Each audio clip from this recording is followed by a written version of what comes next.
kusoo dhawaada ardayda cashirkeenii information technology-ga ee fasalka 12aad cashirkiisii koobaad cutubkii koobaad cashirkiisii koobaad information system and other applications. hanaanka information systemka iyo waxyaabaha loo isticmaalo ayaan ka hadlaynaa. sanad ogsoonaa haddaan halkan ku noqonaa cashirkeena fasalkeenii 12aad waxaan kusoo dhiganay information iyo data waxa u dhexeeya. information waxa weeyaan data waxa weeyaan a row of information waa xogta aan macno buuxa sameynin. information waxa weeyaan waa data la ururiyo oo macno buuxa sameysa. tusaale ahaan magac qof, tiro gooniya, waxyaabahaas waxaan kusoo baranay in information ay tahay oo inuu data yahay. laakiin information waxa weeyaan waa sentence sameyn kara, macno sameyn kara, macno buuxa sameyn kara. tusaale ahaan waxay noqon kartaa tusaale ahaan 200 oo geed 200 hadii la yiraahdo data ahaan 200 hadii la yiraahdo 200 waxay yihiin lama garanayo. laakiin 200 oo geed baan nidhi oo geedaasi macnaha ay sameynaysaa la odhanayaa information. information waxay ka kooban tahay data la ururiyo. hadda inta kaga baxno fasalkeeni 12aad cashirkaasi ayaan kusoo dhiganay. imika waxaan dhiganaa ethical, legal and social, environmental and healthy issue in the use of information system. sidoo kale information system haddii aan ku noqono waxa ethical qaabka habdhaqanka, legal iyo qaabka sharci ahaaneed, iyo social environmental iyo dhaqan bulsheed iyo caafimaad ahaan sida ay information systemku ula falgalayo aan ka hadlanaa. cashirkeena koowaad 1.1 ethical and legal issue in information system. okay, what's ethic? ethic waa maxaa tahay? definition: ethic refers to the principles used to determine the right or wrong thing. Its idea is moral questions such as what's good, bad, or what's right or wrong in different situations. halkan markaan ka hadlayno ethic waxa weeyaan waa habdhaqanka loola dhaqmayo iyadoo lagu go'aaminayo shaygan inuu sax yahay iyo inuu qalad yahay, sax ahaanshiisa iyo qalad ahaanshiisa. sidoo kale wuxuu noqon karaa waxa xun iyo waxa fiican, xaaladaha kala duwan ay tahay ee lagu qahay. in main area, ethic helps us to guide, make decision in personal life, work or professional settings. sidoo kale ethicu wuxuu ka qayb qaataa nolosheena caadiga ah sida shaqada ama xirfadda aad ku shaqaysanayso. for example, in digital world, for instance, a company decides whether it should be sell users personal data or protect their privacy involves the ethic decision making. halkan tusaale uu soo qaatay waxaan shirkad baa waxay u baahan kartaa inay iibiso xogta shaqaalaha ay leeyihiin ama inay haysato. arrintaasi waxa la oran karaa oo la xidhiidha go'aan qaadashada anshaxa ee la oranayo. halka ethic waxa weeyaan waa anshaxa loola dhaqmayo daatada kala duwan. ethic in information system. haddii halkaa ka hadlanay ethic in information system, anshaxa information systemka. in this slide we will explain how technology has made technical concerns with even more important, especially in field of information system. But as technology evolves, ethic issue around privacy, data security, ownership and become more complex. ethic marka halkan kaga hadlayna wuxuu la xiriiri doonaa privacy-ga, data security-da iyo ownership-ka ayuu kaga hadli doonaa. why it's important, maxaa muhiim u yahay hadaba ethic information systemka? the rise of digital tools and online platforms has created a new situations that are needed clearly in their rules, especially when handling personal data and cyber security and digital rights. halkan waxaan ka hadlayaa maadaama imka inta ay dadku loo guuray xagga online-ka loo guuray, waxa ay taasi samaysay marxalado kala duwan taasoo u baahan in la eego anshax leh si loo isticmaalo dhaatooyinka kala duwan ee ah ama cyber security ha noqoto ama digital rights ka ha noqoto qofku leeyahay. cyber security iyo digital rights waxa weeyaan digital rights waxyaabaha aad ku leedahay digital ahaan xuquuqaad leedahay. cyber security-na waxa weeyaan ka hortagga ama weeraradan ka dhacaya internetka. in real world, when a company collects data from users tracking their online activities, there are ethical questions about how that data is used and protected. Tusaale soo qaatay shirkad baa waxa ay sameynaysaa inay shaqaalaheeda ama dadka isticmaalaya ee online keeda isticmaalaya in ay daba gasho doonaysa su'aal baa meesha ka soo baxayso daatada la ururinayo sidee baa loo isticmaalaya ama loo ilaalinaya ayaa la oran karaa xeerka habdhaqanka information system ka loonayo. Legal and ethic issues halkan waxaan ka hadlaynaa legal and ethic issues sharciyada iyo anshaxa. The purpose is focus to specify a legal and a challenge related to digital world. Privacy, how waxay hoos tagay halkan saddex arrimood. Privacy, security, digital ownership ayaan ka wadadana. Privacy, how personal information like your name, email, credit card is stored and used and shared online. Sida loo isticmaalay waxyaabahan kala duwan baan ayaa soo galaysa. Soo tusaale magacaaga ama emailkaaga iyo credit cardkaaga meesha aad ku store garanaysa aad dhigayso xogtaasi iyo meelaha aad ku share garanaysa soo security waxay noqonaysaa protecting digital information from theft, hacking and misuse. Security waxa la oranayaa iyaduna oo ah amni marka la ilaahay waa ilaalinta xogta in la xado ama la jabsado ama si qaldan loo isticmaalo in la xado ama la jabsado ama si qaldan loo isticmaalo xagga dama ku sheegdana ownership waxa weyn who owns the data that is created and shared online. Ownership, digital ownership haddii aad maqashana waxay noqonaysaa waxa weeyaan waa qofka sameeyey isla markaana shay online ku share gareeyay like photo ama sawir uu sameeyay ha noqoto videos ha noqdaan even user can generate contents ama waxyaabo kale oo uu sameeyay ha noqdo who has the right to control or perform or profit from it. Marka digital ownership waxaan ayaa qofka waxyaabaha sameeyay sidoo uga faa'iideysanaya ama ayaa leh oo xaq u leh inuu hayo. Why it's matter in this issue the affect industries such as healthcare, education and business and government institutions and the people or often ensures about the rights and the person and responsibility when using a technology. Halkan waxa xaq u leh sida xarumaha caafimaadka waxbarashada goobaha waxbarashada ee kala duwan ee online ku bixinaya iyo ganacsiyada kala duwan iyo dawladduba waxay xaq u leeyihiin in ay arintani xaq ay u leeyihiin iyo mas'uuliyadda ka saaranba inay eegaan buuri. Okay, why what privacy halka haddaan hordhac kaga soo baxnay privacy maxaa tahay? Privacy refers to protect of personal data stored in a digital. Privacy haddaad maqasho privacy waxa weeyaan in la ilaaliyo xogta qofka u kaydsan ee sida digitalka ah. In today's world people under their privacy information like email baa kamida bank accounts and the social media on your computer. This data is only be accessed using a personal password to keep it safe. Privacy waa waxyaabaha khaaska u leedahay waxa weeyaan bukulay waa refers to protect the personal data stored in digital. In waxa laga hadlayaa in kaydinta ama ilaalinta xogta uu qofku iska leeyahay tusaale ahaan waxa kamid ah xogahaasi in la ilaaliyo si khaaska ah loo ilaaliyo qofka emailkiisa kamida qofka bank account bankiisa kamida social mediaisa waxyaabaha uu ku isticmaalaya kamida kuwaas waa in aad loo ilaaliyo si taa loo ilaaliyo waa in la isticmaalaa privacy-ga soo hay noqdo ayuu yiri qoraagu password waa in la isticmaalaa password-kaas wuxuu ka koobnaan karaa 8 ugu yaraan 8 baa laga waanu koobnaa xarfo waaweyn xarfo yar yar lambaro iyo tiro ayaa laga dhigaa password-ka marka ka ugu fiican ugu adag ugu wanaagsan oo waxa weyn xarfo waaweyn xarfo yar waxaana laga ilaaliyaa magac la garanayo ama tiro isku xigto oo telefoon lambarka ka dhigto si fudud baa loo jabsan karayaayo loo ogaan karaya. sidoo kale haddii aad account kala duwan leedahay lama isticmaalo hal password wala kala bedbedelaa saas ayaa u fiican. Okay, risk and unauthorized access. A personal accounts like email and social and the bank accounts can be accessed by unauthorized people. However, waa halkan haddii aan la isticmaalin arrimaha aan kor ku soo sheegnay waxyaabaha riskiga keeni kara in la personal account-kaaga in la isticmaalo waxa kamid ah unauthorized person baa soo gali kara.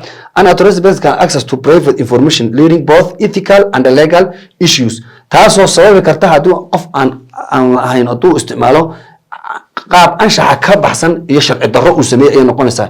It is morally wrong unauthorized person to view someone's private information without their concern. waa dhaqan ahaan waa qalad waana sharci darro in qof aad xogtiisa iska eegto ama aad iska fiirfiiriso adiga oo isaga waxba ka weydiin. Okay, protecting privacy in organization sida loo ilaaliyo organization ku soo ilaalinaysa privacy-ga shaqaalaheeda. Protecting information, employee privacy. Organization must respect employees' privacy when monitoring their computer habits. Any attempt to check employee activity should be done carefully without violating privacy rights. A privacy law and ethical guidelines should follow avoiding these issues. Shirkad kasta oo organizationku marka uu shaqaalihiisa la tacaamulayo halkan sharcigani waa in uu shirkad waa inay ilaalisaa xaqa ay u leeyihiin waxyaabaha privacy u khaaska ah ama habdhaqankooga waa in la ilaaliyo. Haddii la isku dayo in ay shirkadu jeegarayso qofkani waxyaabaha uu qabto iyo qaabka uu shaqeynayo waa in si taxadir leh iyadoo oo la eegayo xaqa uu leeyahay waxyaabo asaasi ah oo gooniya jira oo inaan la eegin u baahan taas oo sharci ahaan aan banaaneyn waxyaabaha ugu khaaska ah in shirkadu sii dhagasho. Haddii aan la helana waa in la ilaaliyo. What's digital ownership? Halkan waxaan ka hadlaynaa oo saddexaad digital ownership. Markaan ka hadlayno privacy waxa ku xiga digital ownership. Digital ownership, what's digital ownership? Waa maxay? Digital ownership means having control over your personal data, information and knowledge. Its ability to access, uses, protect contents that belongs to you. The worth of the digital platform has made it easier to share a copy and distribute in information. صح. halkan waxaan ka hadlaynaa waa maxay digital ownership. Digital ownership waxa weeyaan means having a control over your own person. Waa adiga oo xogtaada haysta oo xajista ama informationka ama aqoontaada gooni u leh. Its ability to access and protect content that belong to you. Isla markaana lagu xadidayo in adigu waxa aad leedahay. Inta imika waayada waxa soo baxday waxyaabahan dib loo koobiyeynayo ama dib loo sameeyo. Sidoo kale the digital platform has made it is easier to share, copy, distribute and information online. Maadaama wax kasta imika online u noqday. Ethical and legal issues in ownership. Sharci ahaan waxa kaga soo baxay haddaan ka eegna. It is unethical to use someone else digital work without permission. waa sharci darro ama waa anshax darro inaad isticmaasho waxyaabaha digital ownership-ka u leeyahay qofku adiga oon isaga waxba ka weydiinin. Using someone's content without consulting, ignoring or creating rights to control. The creator have the right to allow you or deny you. Qofkan hal abuuraha sameeyay waxyaabahan digitalka ah samaystay anshaxiis waa anshax darro inaad iska isticmaasho adoon isaga weydiinin ama aan permission aan weydiisan taasoo keeni doonta inay anshax darro ah. Okay, sida loo ilaaliyo ayaan haddana halkan ka hadlaynaa. How to protect digital, sida loo ilaaliyaa digital ownership-ka. Always getting a permission from a creator before using or sharing their contents. Had iyo jeer waa inaad weydiisataa inta aanad share garaynin ama aanad isticmaalin ama aanad isticmaalin waxyaabiisa. The permission helps you to share knowledge responsible. Taasoo sababaysa muhiimad bay u leedahay waxay kaa caawinaysaa haddii aad weydiisato in lagu the credit and the source protected from your spreading false information. Respecting a digital ownership avoids legal consequences and relating to intellectual property. Halkan waxa weyn haddii qofku marka aad waxyaabahaaga ilaashato isla markaana waxay ka sababaysaa inaan laga xadin aan la isticmaalin. Sidoo kale wuxuu ku leeyahay inaad ilaaliso waxyaabaha dadku sameeyeenna waxa weeyaan sharci ahaan waa ay fiican tahay isla markaana waxaan la xidhiidhaa intellectual property on xagga dambe ku arki doono. Ethical and legal concepts of ethical content key users should ask and permit before the data is collected. Without consent and the data collected can be seen unauthorized or evil. Data theft. It's a risk for an organization don't have personal information property. Okay. Protecting your preference. How can you protect your preference? Always what data is being requested to, why it's needed. Pay special attention if a service or application asks you for personal information and a login credit card. Be cautious, avoid sharing sensitive information and untrusted sources to protect fraud and theft. Markasto sideed iskaga ilaalin kartaa adigu shakhsi ahaantaada in privacy-gaaga la xado. Had iyo jeer iska hubi oo iska xaqiiji marka aad software isticmaalaysa ama uu ku weydiiyo waxyaabaha sida waxyaabo fara badan buu software ku weydiinayaa. Tusaale ahaan wuxuu ku weydiin doonaa kale microphone-kaaga iyo fur application-ka ku shubanayso kale.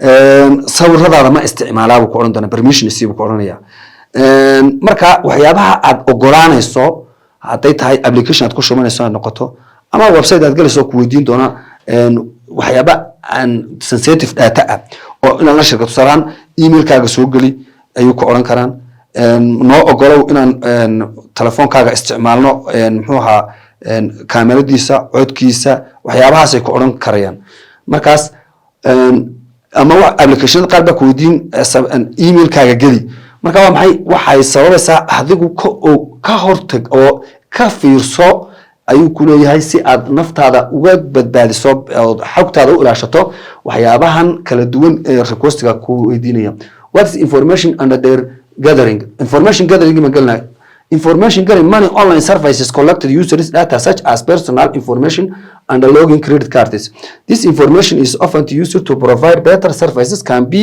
raising ethical and legal concerns the way data is collected and used needed to be carefully halkan waxaan ka hadlaynaa gathering information oo iyaduna kamid ah information system ethicalka kamid ahayd waa maxay information gathering online services collects users data and personal information and login in credentials this information is often used to provide better service but can raise ethical and legal consequences halkan waxaan ka hadlayaa waxyaabaha online-ka lagu waxaynayo xogo fara badan ba online-ka lagu ururiyaa taasoo ku keeni karta ethical iyo legal service in dhibaato ku keeni karta sidee baan halkan ka hadlaynaa ethical legal concerns the user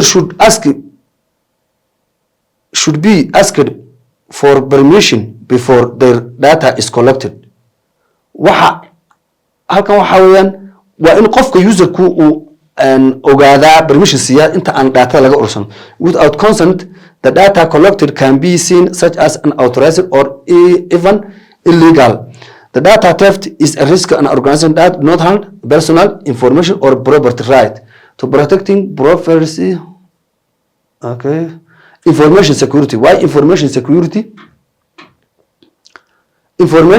security and its impact halkan waxaan ka hadlaynaa information security-ga why we should care about information security we store more and more of our personal and financial details online banking shopping and even works and organizations rely on digital data every data to do this if someone goes wrong like a security breaches it can take express and sensitive information this puts both organization and a personal affect and risk information-kaaga in la ilaaliyana waxay ku xidhan tahay oo halka ka hadlaya information-ka ilaalintiisa waxaan u ilaalinaynaa amniga waxyaabo badan baan isticmaalnaa oo bankiga hadday noqoto wax mar aan iibsanayno online baan ku iibsanaa arrimahaasi haddaad ka taxadir weydo shirkadda aad u shaqaynaysa adigaba labadiina waxaa idin keeni karta dhib risk of information breaches what happen if information is stolen maxaa dhacaya haddii laga xado if information is stolen if a breach happens a criminal can steal a personal information using for identity theft or fraud even simple things like blogs or messages application can be blessed where data will be exposed when organization fail keep data safe they can be legal or held in personal halkan waxaan ka hadlaynaa waxyaabo badan oo xaysiisyo lagu soo diraa jira xaysiisyada ka taxadir wada iyaguna dhibaato ay ku keensanayaan how safety under reporters haddaba halkan waxaan ka hadlaynaa safety u noqon doontaa iyo cidda aad wargelin doontaa in organization we need a clear rules to protect your data under privacy breaches if something goes wrong report it to right away this helps to protect everyone for example in Ethiopia if there is a cyber attack we must report to the government protecting national information or ANSA halkan sidee baad u noqon karnaa waxaan ka hadlaynaa aad stay u noqon kartaa aad u ahaan kartaa inaad hesho safe aad ahaato waxa weeyaan organization needs a clear rules to protect our data under privacy breaches shirkadu waxay u baahan tahay in si sharciyo kugu inay samayso organization kasta waxa loo baahan yahay inaa shuruuc dejiso xadidaya daatada iyo qaabka loo isticmaalo weli preference breaches iyo qaabka loogu prevent breaches iyo qaabka loogu hortago haddii qof kamid uu si qaldan u isticmaalo isla markaa waxa loo baahan yahay in la report gareeyo tan waxay ka caawinaysaa qof walba in uu safe ahaado tusaale ahaan Ethiopia haddii uu ka dhaco weerar ama uu cyber attack uu ka dhaco cyber attack waxa weeyaan waa weerarka budcadka internetka haddii kugu dhaco waxa la wargelinayaa Ethiopia dawladda la wargelinaya oo shirka waxa jirta National Information Agency ENSA ayaa u qaabilsan oo inta badan weerarada dibadda ka imanaya xalinaya oo qabanaya arday cashirkeena maanta intaas ku kooban yahay waxaan ka soo hadalnay cashirkeeni cutubkeeni koowaad baan ku jirnaa cashirkiisii koowaad waxaan ka soo hadalnay ethical legal and social and environmental aspect ayaan ka soo hadalnay of information system sidoo kale waxaan soo aragnay oo aan ka hadalnay sida looga hortagayo waxyaabaha internetka aad ku isticmaalayso iyo xogaaga saad u ilaashin lahayd sidoo kale waxaan ka soo hadalnay oo kale cashirkeenan aan kaga soo hadalnay sida waxyaabaha anshax darrada ah iyo waxyaabaha aan anshaxayn cashirkeenan cashirka ku xiga inta aynu ku kulmi doono arday nabadgelyo thank you goodbye